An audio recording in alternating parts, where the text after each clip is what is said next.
right, y'all. Story time part 2. Forgive me, I'm eating sunflower seeds. Okay, so remember a few weeks back, I told you about the homeowner's house that I went to do a service for him, and he told me, and I told him I'd have to come back, and I'd probably have help with me.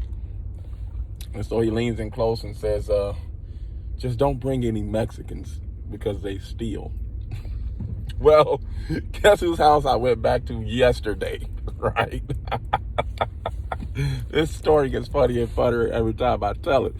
Anyway, so me and my buddy, who's of Mexican descent, go up in this attic, and we're working. So I had my buddy put the duck back on the collar. And so I go down to the kitchen to talk to the homeowner, and like 10 seconds later we hear this loud crash.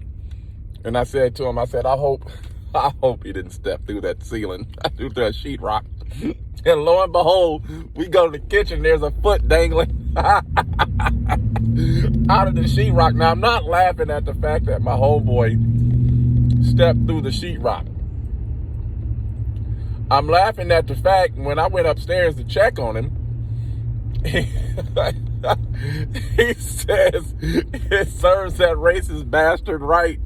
Talking about he don't want any Mexicans in his house. And then he goes on to say, who do you think is going to put the sheetrock back in his house?